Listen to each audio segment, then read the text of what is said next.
And welcome you on into another episode of the Big Time Sports Podcast Show. It's Mitch Spinell and Mitchell Bally here to give you the latest in the sporting world from all the levels. Mitch is going to be back here to start off the week. We're coming off maybe, Mitch, I don't know about you, but to me, this was maybe the greatest sports weekend of the calendar year 2022, right as we're about to wrap it up. Yeah, Mitch, I'm not sure that there's much debate. And what's even crazier is we talked about earlier in the podcast when we were recording back in September and October, all the sports going on at once, how it's the best time of the year. But with just two sports going on, both can be called football. And one game going on in the one league or one part of the world, I guess I should say, it may have actually been the best sporting weekend of 2022 and maybe in recent memory. It was crazy. And we'll certainly get into it very early on in this show and throughout the rest of the program here on this episode of the BTS Podcast Show. But before we get into that, we want to start off every week like we always have been for the last maybe 2 weeks or so, where we preview to you, the viewers and the listeners, all of the scheduled programming for the week here on Big Time Sports and BigTimeSportsOhio.com. So, Mitch, I mean, you usually start with the Stark County side of what's going on. I usually go to the Tuscarawas County side. Why don't you start off by telling the viewers and the listeners what will be happening in Stark County this week and where BTS will be? Well, it is a smaller sample size in terms of things to watch for Big Time Sports this week. That is just new because you can always go back and watch anything Big Time Sports back on the website. But Mitch, Indeed, with the holidays coming up, there will be no live broadcasted games from Stark County for basketball, but you will be able to catch the Central Catholic Crusaders boys basketball team on the Big Time Sports television show that will air on Thursday night at 7:30 p.m. and Saturday morning at 8:30 a.m. sounds good. I know at Stark is a little bit different this time of year because it is finals week now, like you mentioned before, and there's a lot of stuff going on the academic side for these student athletes. Now, as for the Tuscarawas County side, we get a little bit of leeway. This is the only place, ladies and gentlemen, in this area that you'll be able to catch high school wrestling this week on BTS. You can check out the Claymont Mustangs going up against the Indian Valley Braves in their Wednesday meet. That will replay at Wednesday at 10:30 p.m. as well as Thursday at 2:30 p.m. As for the Big Time Sports Show, we will be seeing the Strasburg Lady Tigers, the girls basketball team who has gotten off to a very good start in the IVC North this year. You will be able to see that episode on Wednesday night at 7 p.m. and Friday at 10 p.m., a later edition. And of course, you can find these episodes on your local cable access channel Spectrum 15 or 989, as well as MCT 128 if you're in that area. Of course, you can also go online to WIVM TV.com. You can also go to BigTimeSportsOhio.com. And of course, we have all of our social handles, including our Twitter at BTS Ohio. You can also download our app, the Local Broadcast Network app, the LBN app, or go to localbroadcastnetwork.com. And of course, you know where to find us: Twitter, Facebook. We're on all the podcasting platforms that we have: Spotify, Apple Podcasts, and SoundCloud, the works. So we got that out of the way. That is your quick rundown on all the scheduling for Big Time Sports this coming week. Of course, the holiday week, Mitch, as Christmas is very quickly upcoming. So we want to start off this special week, the Christmas week, the first of two episodes this week, where we talk about what's been going on in area sports. Now, as I mentioned before, Strasburg getting off to a very good start on our side. Malvern also getting some good work done on the girls' spectrum as well. And the boys' side, Garaway's been dominating. They have a very huge matchup with Sandy Valley later on this week. But I want to start off by talking about some Federal League action. Mitch, who do you see as atop the league right now, and the teams to look out for and the players to look out for in the area? Mitch, right now, it is still the team that has taken everybody by surprise atop the Federal League standings. The Glen Oak Golden Eagles, the boys basketball team, remained unbeaten in Federal League play and overall this season when they knocked off Hoover Friday night 53-48. It was a game that actually saw Glen Oak at one point go on a massive run in the second half. I don't have it right in front of me, but if I'm not mistaken, it was a 16-0 run to where they were just forcing Viking turnovers left and right with full court pressure. The Vikings could not handle it. What can you say about Glen Oak? They were led in scoring by Zerker, who had 18. Davis had 6, but just an all-time big-time win for the Glen Oak Golden Eagles. Hoover, coming off that win last week against Hoover, getting a Federal League win was big time. you have Green, Mitch. That was our big time sports game of the week, where our broadcast team was at. Green going on the road and beating Lake 52-51. That is a huge Federal League win for Green to get back on track after they had lost to Hoover last week in overtime 49-48. And Green is now 2-2, 1-2 overall in the Fed. Lake 3-3 overall, 2-2 in the Fed. Just some very solid basketball between those two teams. Very well coached, talent on both sides. And I have to imagine it's going to be that close again when they meet again. McKinley went on the road and beat Perry in boys basketball this week. McKinley getting back in the win column, and Perry gave him a game. McKinley really, Mitch, right now, I think is trying to find the true identity of what type of basketball team they are. It may have been a team that took all the press from the papers and the media during the preseason of, kind of anointing them as preseason Federal League champs. And maybe they just not woken up yet, but this is a team that you don't want to run into, because at any given time, they can probably hang with anybody in the state of Ohio. Jackson was the team this week in boys basketball that had their off week in the Federal League. So that'll do it for the 6 Federal League teams that were in action. What can you tell us about the Hardwood Classic? Because there was a slate of games that were over in Massillon this past weekend. The big one being that Glen Oak escaped with a 60-59 victory over Akron Archbishop Hoban, in which Ja'Cory Lipkins had a solid game, 15 points. And the video is on Twitter, and I'll make sure to try and link it into this episode if I can. But he had a jumper at the top of the key that missed with the clock winding down, but he got his own rebound off of the deflection off the board, and basically made about a free throw line, or at least like a 10-foot jumper with about 1.4 seconds remaining. I don't believe that Hoban got a timeout in time to get another shot at it. So the Golden Eagles remained unbeaten this year. I believe they're at what, 6-0 now? So yeah, I believe it is 6-0. And that was actually Ja'Cory Lipkins' first game back since he left the second quarter against McKinley. And reminder, folks, that's a game that was at the field house, and Glen Oak actually just completely opened the second half and stunned McKinley, holding the Bulldogs to 2 points in the second half. But that's a huge win for Glen Oak yet again, Mitch. Not only that, second game in 2 nights, and Lipkins comes back, who really is their primary ball handler, primary scorer, really their best player that everybody knows about, right? We've talked about some of the sophomores on this team that maybe not everybody is familiar with yet, but Hoban is not a slouch. This is a team that won the Twinsburg district last year, knocking off Jackson, the district championship. They knocked off another Federal League team, I believe, in that same district. And Hoban is a very, very good basketball team. But Glen Oak right now, Mitch, they are winning in all sorts of different ways, whether it's their defense stepping up like we saw against McKinley, once again against Hoover, or this time just really playing their style of basketball. And at the end of the game, not giving up. And to your point, the video cuts off. I do not believe that Hoban got a timeout. And if they did, it was not enough time to get a shot off. As you know, you have to have at least 3 tenths to even have a chance to really, catch and shoot the basketball, even though I don't think half the time that's enough.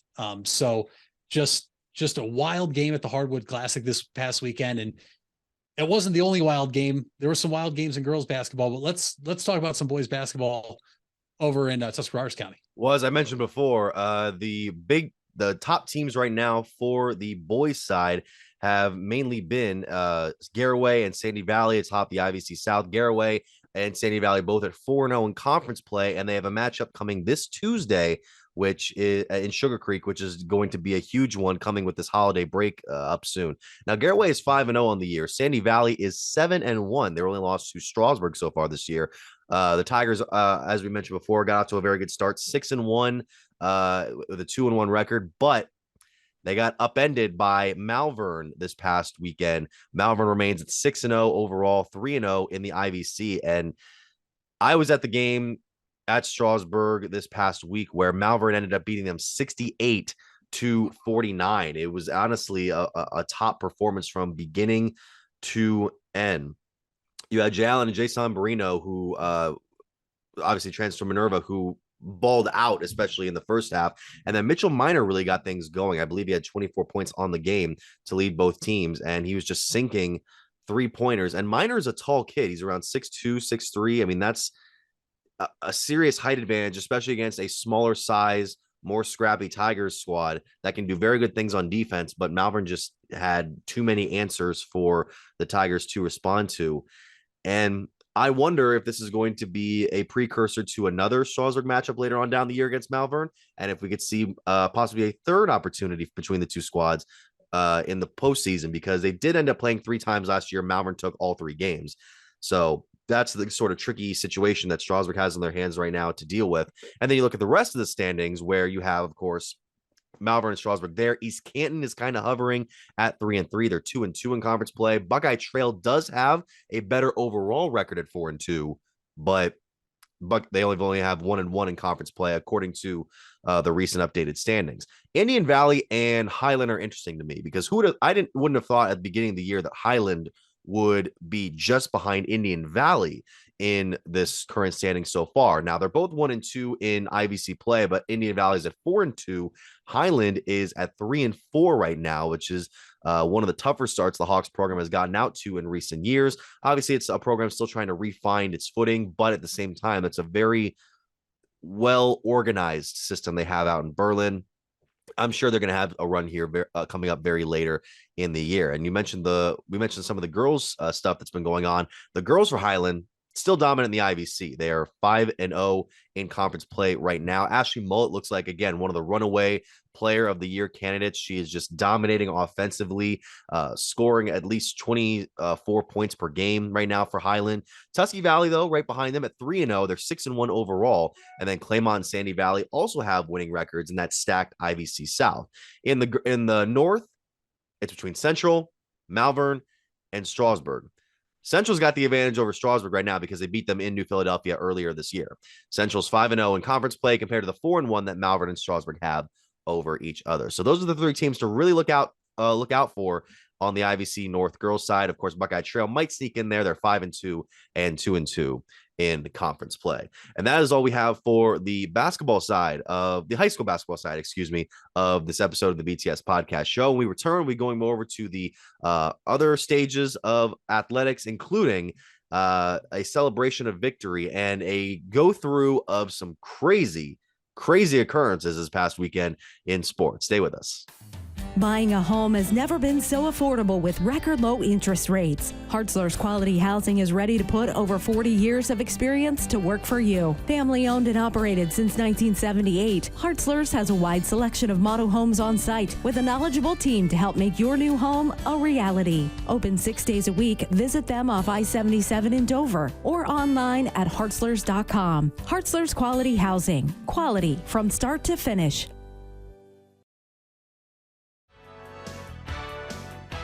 You deserve the best.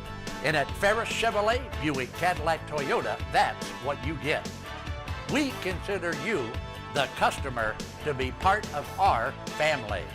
Anybody can make promises, but when you visit Ferris, you get the Ferris deal from a Ferris wheel. So if you're looking for a car, truck, or van, think Ferris.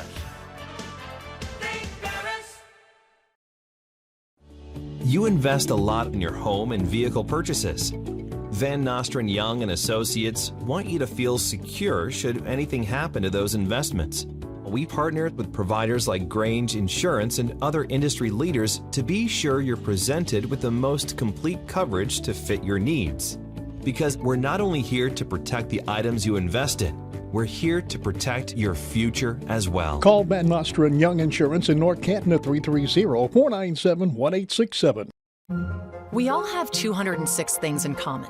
Our bones keep us up and moving. And we at Cleveland Clinic Union Hospital care about every single one of them. From the tip of your finger to a brand new hip, our orthopedic experts will keep you going while keeping you safe. For every break and breakthrough, for every bone and joint, for every care in the world. Get the care you need when and where you need it. Visit unionhospital.org. When others treat your fries as an afterthought, all you're left with are cold, soggy fries. That's why Wendy's new fries are ones you won't forget, guaranteed to be hot and crispy, or we'll replace them. We're talking natural cut, skin-on fries, perfectly seasoned with a hint of sea salt. In fact, they're even preferred almost 2-to-1 over McDonald's. These are fries so hot and crispy, they beg a new question. What would you like with your fries? Try them today, only at Wendy's. At participating U.S. Wendy's, taste preference based on a national taste test by an independent research company. Back here on the Big Time Sports Podcast Show, Mitch Spinell and Mitchell Bally here to talk now over to the NFL. Mitch, first of all, we not only get to experience a victory Monday here on the Big Time Sports Podcast Show after the Cleveland Browns beat the Baltimore Ravens 13-3 on Saturday night, But we also get a victory Sunday, which is very rare for us. Usually, if we're celebrating if we're going through a Brownsless NFL Sunday, it's usually because we had a Thursday night matchup or we're awaiting the Monday night game. Saturday is very interesting, and we have it again because it's Christmas Eve coming up here this coming week. I'm not complaining. I'm No. not complaining at all. At the same time, Browns 3-0 on days they don't play on Sunday, and when they play in prime time. So Isn't that Cleveland nuts? Browns I mean, always I prime don't know if time. I don't know if I would call NFL Network on 4:30 p.m. prime. Well, 4:50 p.m. because of what happened. We'll get to later on in the show, but Browns did what they had to do. I'm happy to see that the team looked a little more composed than they did against Cincinnati, much more composed than they did against Cincinnati. And it does look like Deshaun Watson's getting a little more back in tune. The guy had, I wouldn't say he had an amazing game, but he certainly did the stuff that he needed to accomplish in the conditions that we were playing in, especially when Baltimore's offense looks like it is an absolute shambles right now as it's trying to work its way through the AFC North. But after yesterday, I really don't know if Baltimore will be able to keep pace with Cincinnati. No, it doesn't seem like it, but to your point, the Browns did seem extremely composed. They played the style of football they're supposed to play, Mitch. How many times this year did we see games where you want to beat the drum to run the ball, but we would just never run the ball? And we handed the ball off to Nick Chubb, who did not start the way he probably wanted to, but as you continue to run the football, the other team will wear down. And Nick Chubb with some big runs late in the game really helped the Browns put this away. The defense, Mitch, has played 2 very good games in their last 3 games, obviously not the Bengals, which is crazy because we're down about like 4, 5, 6 starters on the defense right now. Yep. But it's hard because you don't want to be a prisoner of the moment because of what some of the things we've talked about, and those don't just go away here as we play these last 4 games down the stretch. When we talk about the defensive coordinator and the change that we think should be made, whether or not you're in on the head coach of the Browns, the special team coordinator.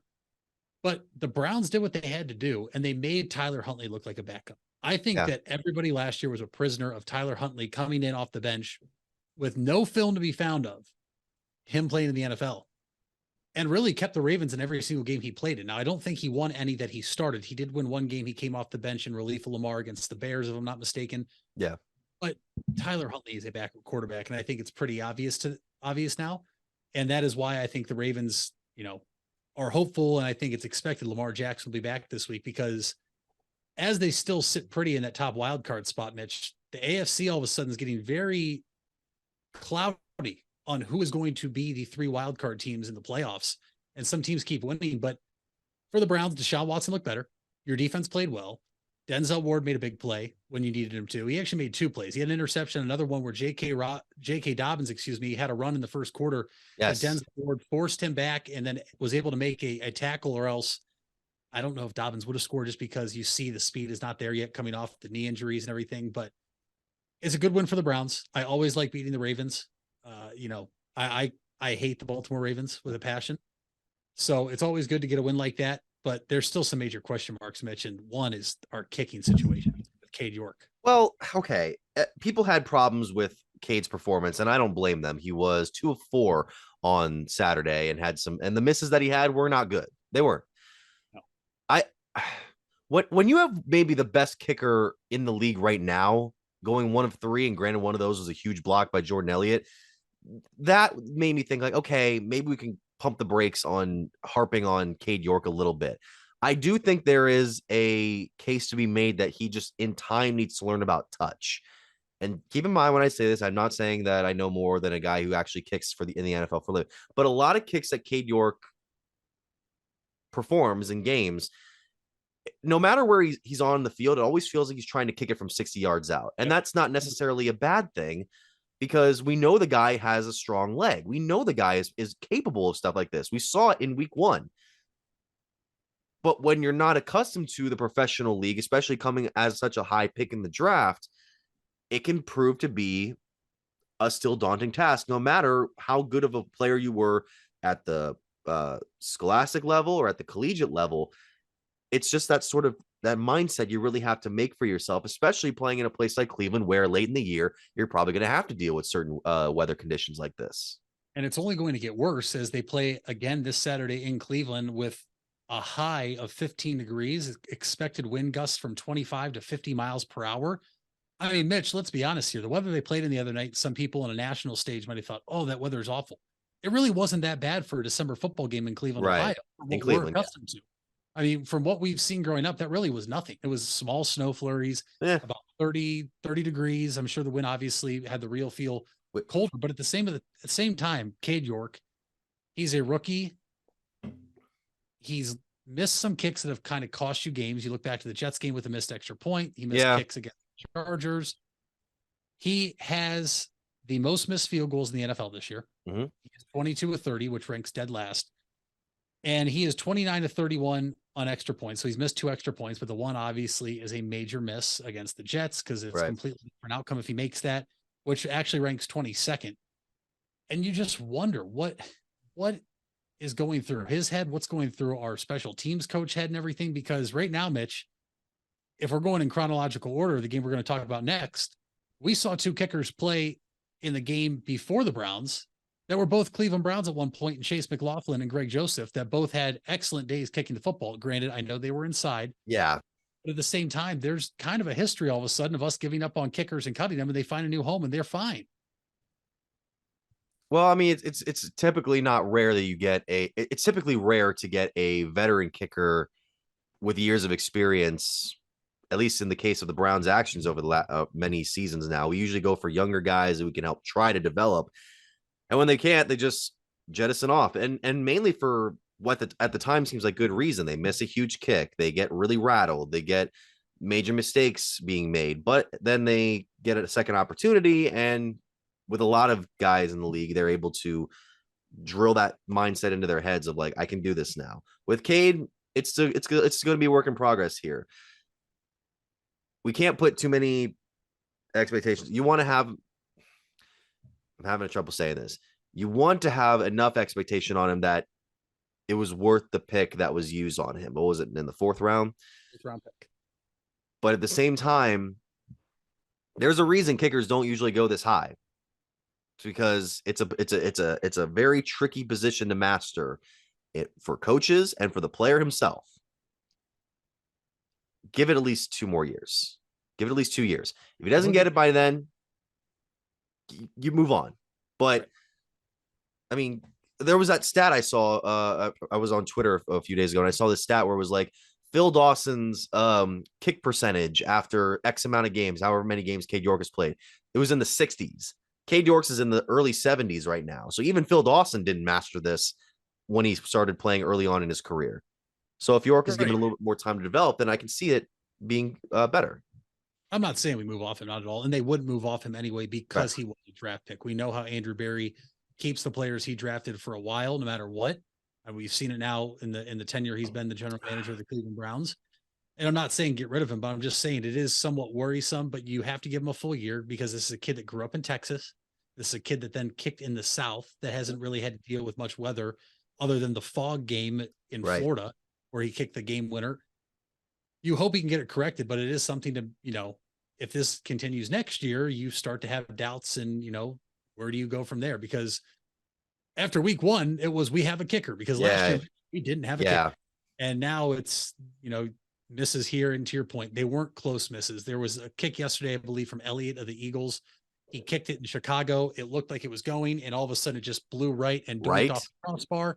Like to me, that's different than what we saw from Cade York pulling a kick that wasn't even close on Saturday, and then another one going wide right. I mean, that's the sort of thing why I don't love when people agreed with what there was the one shot the week before in Cincinnati. Right before halftime, Cade York wanted to trot out and make a 67-yarder, 67 to 69, something like that. I looked at that and I was like, good. They don't need to send him out there. Just because you have a strong enough leg, it doesn't guarantee he's going to be accurate. And it doesn't, at best, you're going to get 3 points on the board. And I know the offense is really struggling that day, so 3 points probably would have been meant more than it usually would. But I was fine with them not deciding to go for that kick because it's like, he's not guaranteed to make that. Right. And how many times have we seen his kicks get blocked this year? And then all of a sudden you're having to talk about what happens if it's a clean block and somebody from the Bengals picks it up and runs the other way. Or Mitch, in a kick that long, the Bengals were more than likely going to have a returner back there. And now you're asking your big lineman that are in there to block, so your field goal kicker has protection to try to go tackle a skill position player, when realistically the guy closest to speed might end up being your holder kicker or long snapper. And so I kind of get the Browns not doing that. Plus, you throw it down to the end zone, get a PI. It is what it is. But that was obviously a week ago against the Bengals. Happy to get a win. The Browns, according here, still a 0.7% chance to make the playoffs. They're still alive. They're on the screen when they bring up the in the hunt teams. But yeah, they are. They're going to need some help, because if the Jets and Patriots each lose 2 more games, and the Chargers, Dolphins, or Ravens lose out, and the Browns run the table, and the Jags don't win out, we're going to get in. But if none of that happens, if one of those things don't happen that I just said, the Browns aren't making the playoffs. And I'm not sitting here expecting them to make the playoffs, because to me, they don't deserve to make the playoffs. You don't make your run to make the playoffs here late in the year. You do what the Bengals do. You tread water early in the year and you play your best football now. And that's why they've won 6 in a row. No kidding. Especially the way they won in Tampa Bay yesterday. It makes me really question if Tampa Bay's still probably is the key word here. Probably going to win the NFC South, because the other teams are really that bad. But we'll see what happens there. But that's not the game I want to talk about. We had 3 overtime games this weekend, Mitch. And all of them were amazing in the way that they ended. Yeah. And we'll get to the one at the end last. The first one was the Dallas Cowboys blowing their lead to the Jacksonville Jaguars, and then Dak throwing a pick 6 that glances off your receiver's hands. And Jacksonville, I thought it was interesting that they beat Tennessee last week in Nashville. Now, the Jaguars are 6-8. They would win a tiebreaker over Cleveland and Las Vegas based on their win percentage in the conference, in conference games. But Tennessee right now is 7-7. Ryan Tannehill gets an injury during that game that they lost to the Chargers, who are now still in the hunt as well, still 8-6. And if Jacksonville wins out, then they take this division. They take this AFC South, which, much like the NFC South, has been very underachieving this year, has been at times very, very subpar. But could we see a Trevor Lawrence and Doug Peterson recovery to the play? That's similar to what you're saying about the Browns. Do they deserve to get into the playoffs? You don't want to say yes. You don't want to say no. They've had some games where, Mitch, they look like a bad football team. Let's be honest. They look like the same team that we saw last year led by Urban Meyer. There's other games where they look very, very good. I think the thing that you have to watch out for is the fact they play the Titans the last game of the season, which very well could come down for the division. It'll be interesting to see what happens, because there's going to be a few games, Mitch, that I think could be flexed into the primetime spot on Sunday night. Yep. Because they could be for divisions or playoff spots. I believe the Dolphins and Jets play each other in week 18. That could be something for a wild card spot, the Titans and Jaguars, but I'm still going to roll with the Titans until proven otherwise, especially when you find out. I got a fun little stat here for you. Sure. Derrick Henry, 7,996 career rushing yards after yesterday. A lot of yards. 3,805 of those yards have come against the Colts, Jaguars, and Texans. Makes sense. He averages over 105 yards and 1 touchdown a game every time he plays a team in the AFC South. We know it's hard to stop him. You'd think a team inside his own division would, have somewhat of a game plan to stop him. But until I see the Titans are not in that spot and the Jaguars clinch it, I'm still going to roll with the Titans. But there is real doubts for the Titans. Like you said, Tannehill goes down. He came back, but a heavily wrapped ankle. But the Cowboys, Mitch, I think got caught in a trap game because they play the Eagles next week. And I think they were so focused on knowing that they could play the Eagles, a division that is not wrapped up yet, but with an Eagles win on Saturday night could be wrapped up. Yes. Because the Eagles have only clinched a playoff spot, but with the Eagles winning yesterday and the Cowboys losing, it now means an Eagles win will clinch the NFC East on this upcoming Saturday. It's going to be an interesting one. And really quick about Philadelphia, they, of course, beat Chicago because Chicago cannot win a close game to save their lives. But, man, that Justin Fields highlight made me more and more excited about what this kid could accomplish with a good team. But going back to the overtime games, we had that game. We had, well, I don't believe this was an overtime game, but this is the one where that ended in a crazy way. the Patriots and the Raiders. This has to be top 3 worst NFL plays of all time, depending on the circumstance and the decision that was made by Jakobi Meyers. Yeah, I can say that I've never seen a game end like this before. I'm pretty sure I'm confident in saying that you never have either. I would definitely say it's top 3 wildest finishes, if not the top wildest finish, and also top 3 just most embarrassing moments of all time. I do want to give Jakobi Meyers credit because after the game, Mitch, he owned it at the locker. He said he was just trying to make a play. He wasn't thinking. He knows he should have gone down. It was not a play. Like, that was not a play that Bill Belichick and the Patriots drew up. At the same time, though, when you're in the heat of a moment like that, why did Ramondre Stevenson just not fall down? And I think maybe that kind of, triggered something in Jakobi Meyers' head, thinking, oh, maybe I am supposed to be throwing the ball around. At the same time, why would you ever throw it back to your quarterback? Because your quarterback is not going to outrun the defensive coverage unless it's maybe Lamar Jackson or Justin Fields. Yeah. Definitely not Mac Jones.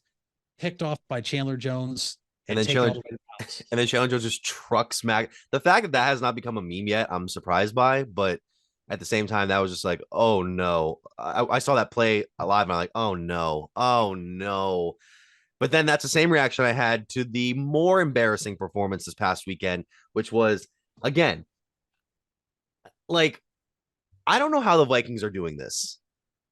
I think they're at least a good team.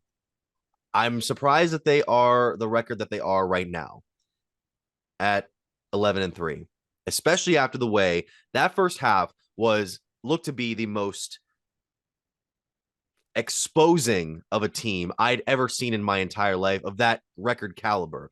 Indianapolis in that first half was pulling stunts on the Vikings that I could not believe. Block punt for a touchdown, fumble, turnover on downs, interception return for a touchdown. And then I should have seen the omen, Mitch. I think I texted you this. I saw a New England Patriots jersey in a crowd shot in Minnesota. I'm not kidding. If you were to go back and watch CBS's replay of the entire game, I guarantee you I can point out the moment I saw a Patriots jersey. I don't know which player it was. A Patriots jersey was in that crowd. And then the Vikings at one point outscored them 28-3 in the second half. I'm sure that doesn't mean anything.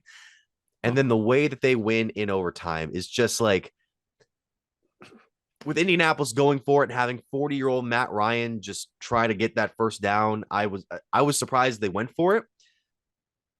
And then to see I'm surprised no one said this is Minnesota Miracle 2. Yeah. I mean, this is honestly a miracle. It's the largest blown lead in NFL history. And I did not watch the first half at all. Actually, I actually texted you because I was looking at the score on my laptop. I was actually getting ready to broadcast, but when you're pulling double duty, you always got to be locked in on scores. And I did pick the Colts. I felt confident, Mitch, but I also did text you at 1:34 then, when it wasn't even 30-0. I am fully prepared to go call this basketball game and come back to see the Vikings came back. And they did. I got home in time when it was 36-21, I think. Okay. To see the last few touchdowns. Any other team, I think I would have been confident. I thought the Colts had a shot to beat the Vikings just because I think they're fraudulent. I think they're a good football team. They're not the second team in the NFC. No. But I did text you that to show that I was aware that it was probably going to, there was a strong likelihood it would happen. I just don't know what was said in the locker room at halftime for the Colts, let alone after the game. I don't know what you could possibly say. There's not a whole lot you could say. I don't know if as a coach, if I'd be able to walk in there and say anything to my players. And poor Matt Ryan now has the largest blown playoff and Super Bowl lead in NFL history, 28-3. That sucks. And now has the largest blown deficit in NFL history all around of 33-0. Give credit to the Vikings. They don't give up. And Justin Jefferson is that guy. He is the top wide receiver in football this year. I'm not going to really listen to anybody that wants to, argue that. I don't really know what to say about the Vikings anymore. I'm just going to kind of enjoy the ride that they're on. That's part of what made the first half so humiliating for me, at least, is that Jefferson at one point got looked like a stinger at first. And you're thinking, oh, they're going to lose their top receiver too. And then he comes back and does that. And that was just, does that game, do you think the Colts move immediately, automatically move on from Saturday after that, after the season? I don't think we've ever seen an interim head coach fired in the middle of the season. No. I'm not saying middle of the season. I'm saying Well, at the end of the year, they go get a head Yes, coach. 100%. They're done with Jeff Saturday. But I also wouldn't have been shocked if this morning we would have seen Jeff Saturday getting fired, because that's just, you don't see that. But at the same time, you've also never seen an interim head coach get fired. We know the Colts had pretty much wanted the season, but just, I mean, you want to talk about two absolute meltdowns. This happened against Dallas, Mitch. I mean, Yes. that was a game between the Colts and the Cowboys. 21-19. Yep. Meltdown. And this is just, I don't have words for it. I don't know anybody else that does have words for it besides Viking fans saying, we knew they could do it. No, you didn't. Stop lying. No, you didn't. No, you didn't. Especially with how the game started. It wasn't like the Colts offense was torching you. It was a bunch of special teams plays, and the Colts offense didn't even get started, really. McLaughlin hit 5 field goals, and really, Mitch, if Matt Ryan gets that first down on the 4th and 1 quarterback sneak, the game's over. I thought the game was over when Minnesota couldn't convert on the drive that should have been a touchdown after that replay showed that the ball was out by the time the runner was called down. And Minnesota, they deserve that touchdown. I thought that is such bull crap. That was a rough weekend for the referees too. Oh, all over the NFL. It was an awful weekend for the referees. You had one ref yesterday talking to a white hat official whose mic was on, talking about, why don't we just do this instead? I mean, leading obviously to other people with storylines everywhere, talking about, oh my gosh, is the NFL rigged? Not a good look for referees across the NFL yesterday. Some questionable calls in the Chiefs and Texans game, Mitch, which that game went to overtime. It was another overtime game. The Chiefs. Yes, that's the one. That's so stupid. I mean, look, give credit to the Texans for battling into Dallas and Kansas City, but like, there's no reason you should be in overtime against these guys. Don't give me that whole any given Sunday thing. Granted, they're gonna get their draft stock. They lost. I literally said during the game, it's like, do they not want Bryce Young? But at the same time, that kind of exposed the Chiefs a little bit to where right now my top 2 teams in the East are Buffalo and Cincinnati, because Buffalo also beat the Dolphins in Buffalo this week. Miami played better than a lot of pundits were giving them regarding the snow, but Buffalo did what they had to do. Yeah, they did. And it was an awesome scene. I loved seeing the fans throw snowballs. I thought it was kind of funny that they stopped the game telling the fans to stop throwing snowballs, because I would be doing the same exact thing if it was in Cleveland. But I mean, Mitch, the players have pads and helmets on. They're not going to hurt a player. They do. A snowball could get through that face mask, though, and if it's full of ice, and that can really hurt somebody. A lot of them wear visors. They do.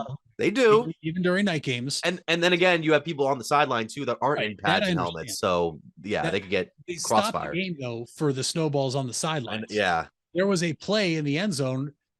Their snowballs were being thrown during the middle of the play.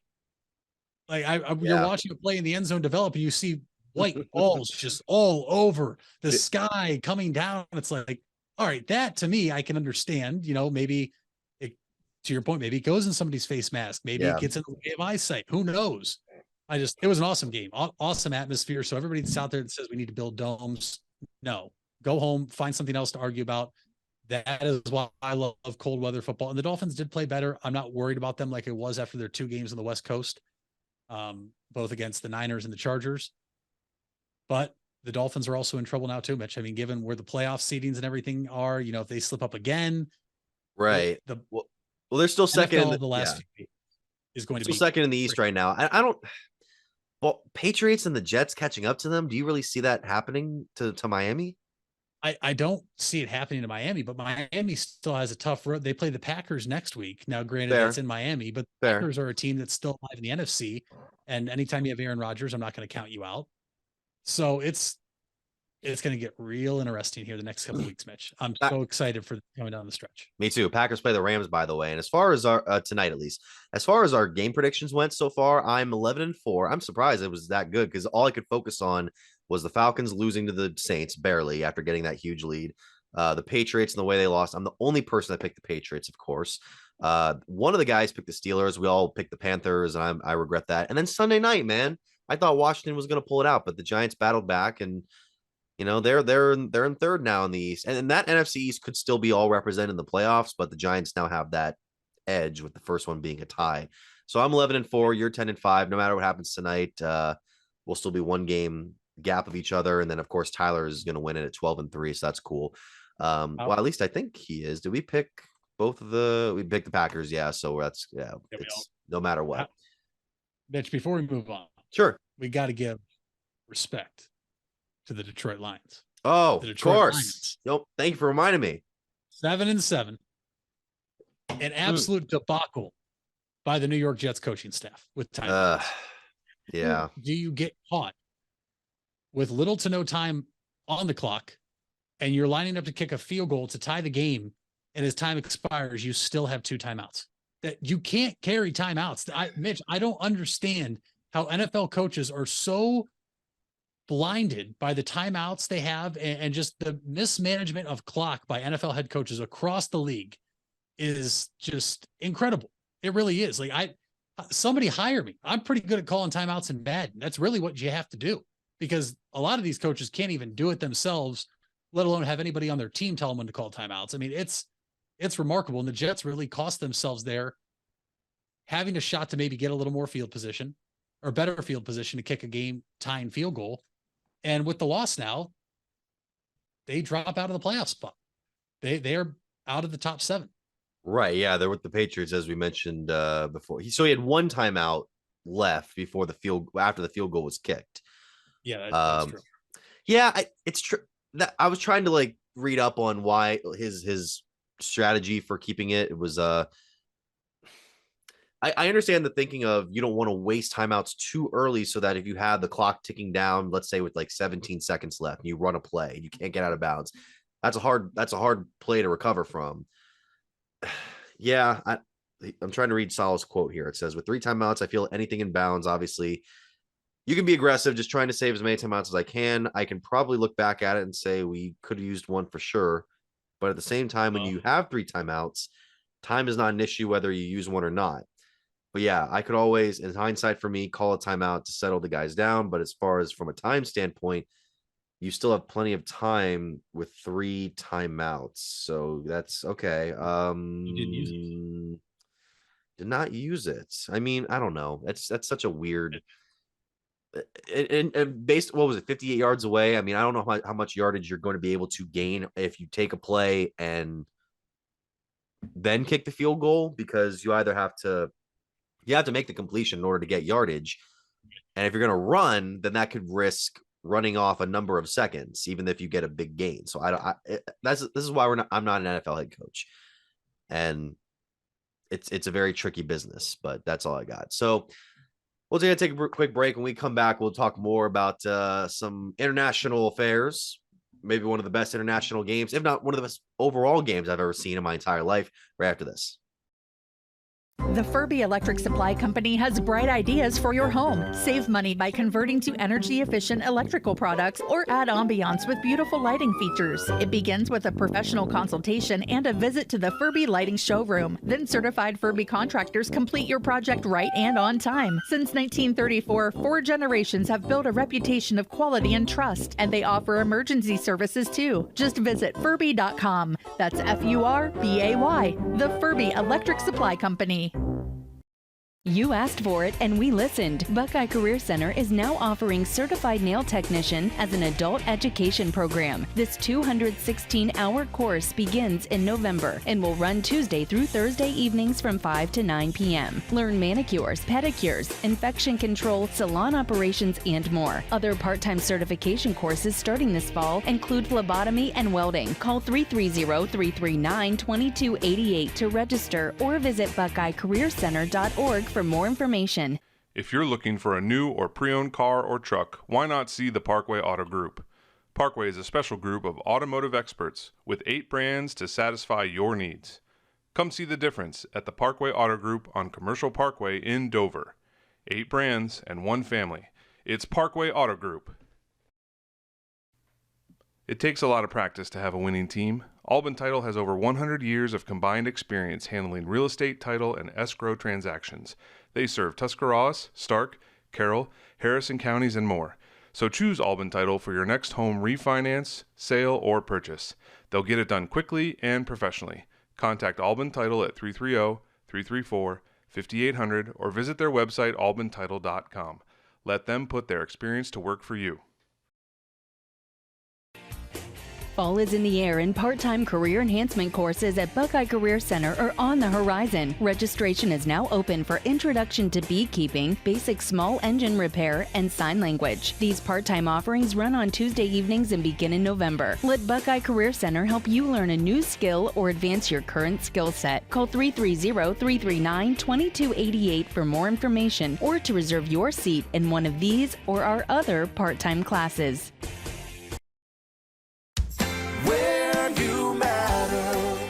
You matter. Everyone plays a part. We all have a role. Each of us can make a difference. You do matter, and the best way to have a positive impact is to pay it forward. With each of us helping one another to cope, feel better, and know that we belong. Pass on the positivity today.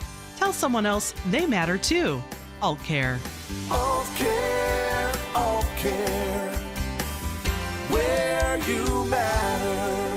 Back here on the Big Time Sports Podcast Show, Mitch Spinell, Mitchell Balla. Mitch, if you woke up on Sunday morning, I don't know if the first thing you would necessarily choose to do is to watch a soccer match, but if you were watching a particular soccer match on Sunday, you would have been witness to what I consider to be one of the greatest sporting events of our young lifetimes. Maybe for our older audience, your slightly longer lifetimes. Trying to be careful there. That was one of the greatest sporting events I've ever seen in my life. By far the greatest soccer match I've ever seen in my life. It was electric. You have people already that are just casual soccer fans, Mitch, talking about how excited they are for the 2026 World Cup already. You know, maybe hoping the U.S. can do something similar, but it's going to be hard to even replicate that because obviously 4 years till then. But when you have two of the top three, or arguably the top two players in the world in their sport playing, and one is going for the GOAT title in Lionel Messi, and Mbappe puts on a show with a hat trick in the final, you got to see excellence at its finest. And that's what it's honestly the way that this match went too. The World Cup final between Argentina and France. France, of course, the reigning cup champions. Argentina hadn't won since what, 1986, I think. Yep. Diego Maradona. And the way it starts off, you think, oh great, Argentina is going to get this after this whole tournament where they lose to Saudi Arabia shockingly in the first game, largest upset in cup history. Then they keep winning. Then they keep doing all these things. You get up 2-0 early on. Messi scores one of the goals. You're like, all right, this is in the bag. We got it. And then in the 80-something minute, Mbappe turned the game completely on its head by scoring 2 goals in like 90 seconds. Yep. And the way that game became so intense. Like I remember getting intense for when the US was playing Iran in a pool game. I can only imagine what it's like on the actual championship stage where millions upon millions of people are watching you alone in the stadium. I know it's not actually a million people, but it feels like it based on the intensity and the way you see those crowds, which even dwarf something like a college football stadium here. And then you go to extra time and you see the way Messi scores a second goal, where it's like a scrum right near the goal line. He kicks it past the line. It's kicked back out, but they call it a goal. It was very close. I don't know if you saw this. It was very close to an offsides by his teammate. Like they even showed on the thing. It's like if he'd have just been 1 inch further, it would have been wiped away.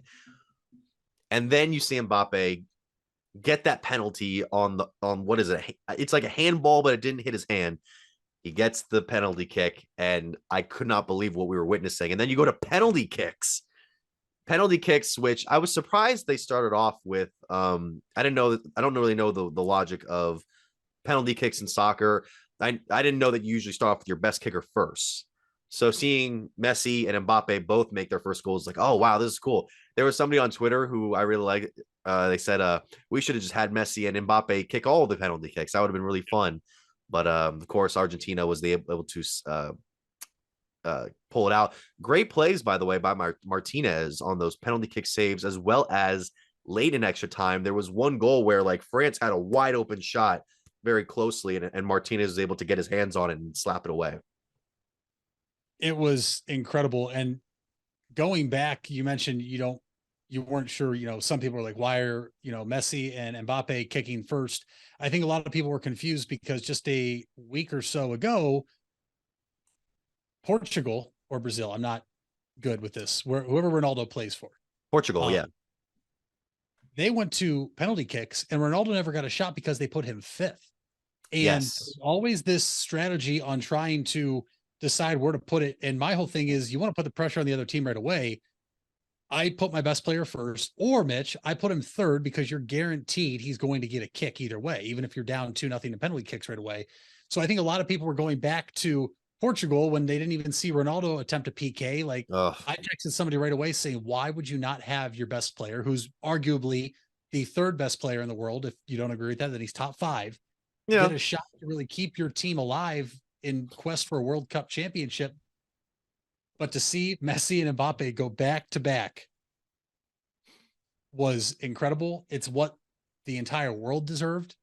And I, for one, am extremely excited for 2026 and the World Cup already.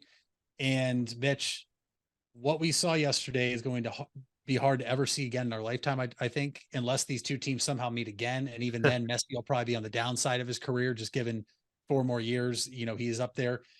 Yeah, Which, I don't even know if he'll be in the next cup, to be honest. Him or Ronaldo. And he won't need to be, because now he is considered the GOAT. The one thing that Messi was missing out of everything you could possibly have was a World Cup win. And Argentina got it. Messi got it. And Messi also now, outside of soccer, is the owner of the most liked Instagram post in the history of Instagram. He broke it this morning when he went over 43 million followers. Mitch, I checked again at 1:30 today. He was over 47,809,115 likes. So not only did he break the record, he is continuing to set the record for most likes on a social media post on Instagram. And it's obviously him holding up the World Cup.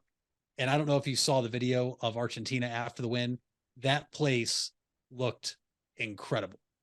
And you just rewind a month or so ago, Mitch, it's just a team that got upset by Saudi Arabia, the largest upset in World Cup history. Yeah. But it was just pool play. So it didn't mean a whole lot. And Right. you wonder, maybe that woke Argentina up, realizing that, hey, we have to play a lot better. But a hat trick and you lose and you still hit the first penalty kick for Mbappe is, you know, sickening to say, almost, as just a casual fan. But I was pulling for Argentina. I actually have an uncle who's from Argentina, so somewhat family ties to that. But what a match. You cannot script it up any better. FIFA had it exactly how it should have been, and the world was treated to that. And then unfortunately had to watch Andy Dalton and Desmond Ritter play. That was another thing too. I think it was Bomani Jones who tweeted, imagine going from this game to Bears and Eagles at 1 p.m. on Fox, which is pretty funny. But yeah, and then that was another thing too. One of the soccer announcers for the game Saturday or Sunday said, well, if this is your first time watching World Cup soccer and you're just joining us, this is always how it is. This is always how great it is. Even though we can clearly tell it's not like that all the time, but it is a great way for this cup to end. Even through all the criticisms and the controversies surrounding this cup, they found a way.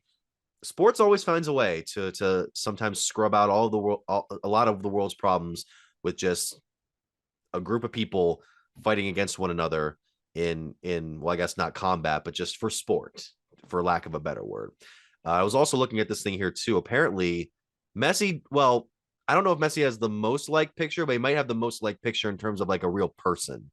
Because you remember that picture of an egg from a few years ago that got the most likes on Instagram? Currently, it's still up. Currently, it's at 56,198,689 likes, which that was, of course, in response to Kylie Jenner having the record a few years ago.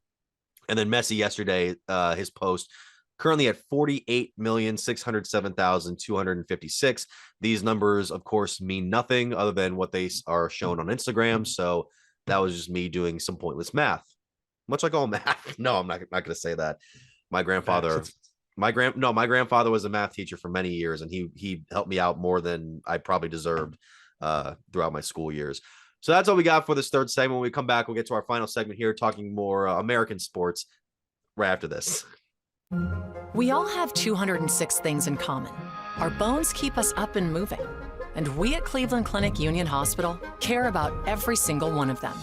From the tip of your finger to a brand new hip, our orthopedic experts will keep you going while keeping you safe. For every break and breakthrough, for every bone and joint, for every care in the world. Get the care you need when and where you need it. Visit unionhospital.org. Hard work is something you're accustomed to.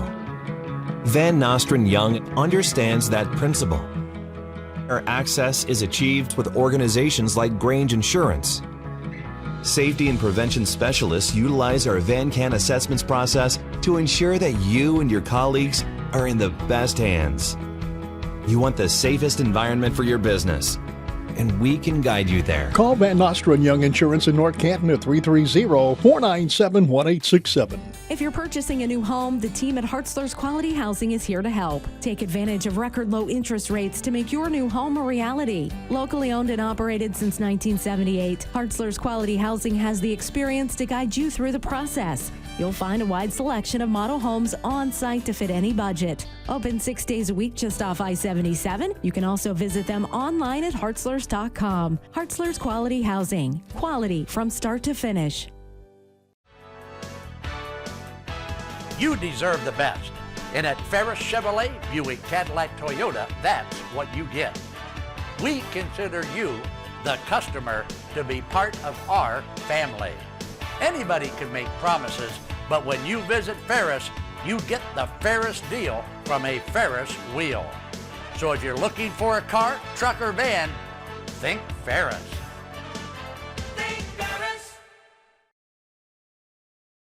When others treat your fries as an afterthought, all you're left with are cold, soggy fries. That's why Wendy's new fries are ones you won't forget, guaranteed to be hot and crispy, or we'll replace them. We're talking natural cut, skin-on fries, perfectly seasoned with a hint of sea salt. In fact, they're even preferred almost 2-to-1 over McDonald's. These are fries so hot and crispy, they beg a new question. What would you like with your fries? Try them today, only at Wendy's. At participating U.S. Wendy's, taste preference based on a national taste test by an independent research company.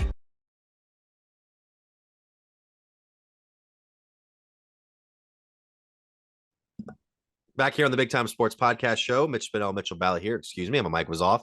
So now we're going to our final segment where we go into some other stuff involving sports. Mitch, start Cavaliers. Because I was at the game Friday night in which Dallas and Cleveland went into overtime, and Cleveland won 100-99. That overtime, by the way, the scoring margin was 4-3, so that was cool. This is the second win for the Cavs, I believe, since we last went on the air. They ended up coming back against the Pacers on Friday night. Mitch, the way the Cavaliers are still winning, which I like. The Cavaliers are winning at home, which I very much like. It really feels like the Fieldhouse is becoming a very difficult place for teams to win now. That said, the performances for about 6 of the 9 periods that the Cavs have played over the last 2 games have been a little peculiar, to say the least.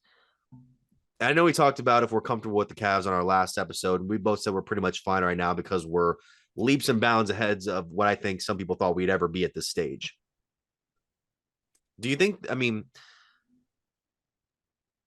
what kind of level do you think fans should have, and if they are worried about certain aspects about the Cavaliers team? Should it be like, oh, you're just overreacting? Or when it comes to the latter stage of the regular season or the playoffs, is that just sort of a thing where it's like you got to keep in the back of your head that this team at times can go on some certain spells? I would say it's still early enough to where you could say we're overreacting. The teams you just did it against, though, Mitch, a shorthanded Mavericks team that was without 5 players that took you to overtime. Yes. Granted, it was the second night of a back-to-back, but for both teams. But the Cavs, obviously, they looked tired. They looked like their legs were heavy. Donovan Mitchell had scored, 41 the night before against Indiana. It comes back with 25. Didn't look like his jumper was all there. But, Mitch, you're really going to find out now in the next 4. Because you play the Jazz tonight, you play the Bucks, the Raptors, and the Nets at home. Those are all 4 teams that you'd expect to be in the playoffs at the end of the year. And you're going to see what happens when you play a team at full strength. Obviously, that's us assuming these 4 teams are going to be at full strength. Obviously, they might hold a guy out here or there. What's going to happen when you're down to these really, really, really talented and proven teams? You're not going to be able to come back all the time. Now, it's awesome to see the Cavs come back because it at least makes us know that even when we're down 10 to 15 points, the game's not over or out of reach. You just don't want to see this on a consistent basis because you exert so much energy trying to come back. And that's what the Cavs did Friday night against Indiana. And then for them to try to do it the next night against Dallas, you saw them really struggle against a team that they really should have put away early, Mitch, because Dallas was without one of the top 3 players right now in basketball. yeah. Luka. And they got it done, though. That's all that matters, right? They got it done. They won by a point in overtime, but yeah, it's early enough to where you can say you're overreacting. But if we're having this conversation come February and March, then we're not overreacting anymore. We have a real cause for concern, I think.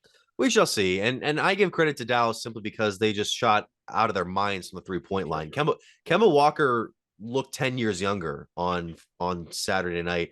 32 points, and he'd only been playing 2 games this year, but he was averaging 7 points before that, and then he had a solid night. Christian Wood, a tall guy. It's like with Mitch Miner a few segments ago. It's not fair to see that tall of a guy be able to stroke 3-pointers like that. It's unbelievable. And then the Cavs really did not have a good 3-point shooting night. 7 of 36, 19.4%. Your best performer was Mitchell, who got it going later on in the game. And then Jared Allen had a few moments in the latter stages. He had the go-ahead dunk with 2 minutes in overtime to go along with 15 rebounds. And even Isaac Okoro, like guys like him, had a decent night, 10 points shooting, even though I have a wonderance of if it'll be him or LeVert as that solidified 5th man. Of course, who knows what's going to happen when Dean Wade comes back. Kevin Love really struggled from the 3-point line as well that game, and that was just tough to watch. But I'd rather have these problems and be winning rather than, everything else that's been going on in the last few seasons for the Cavaliers. And the Cavs are actually sitting, I believe, pretty high in the standings right now, 3rd, 2 games behind Milwaukee and Boston for the top spot in the East. Of course, like you mentioned, Milwaukee this week will be a huge test at home. And who knows where the Cavs will be by the end of this week. We're ahead of Brooklyn right now. We're ahead of Philly. We're ahead of the Knicks. The Knicks, honestly, man, this is the year where I think that they stop becoming people can stop making fun of them to a point. Like it's not going to be like that same joke over and over where it's the same old Knicks to the point where even Disney was making fun of them a few years ago. And I'll explain that to you after the show.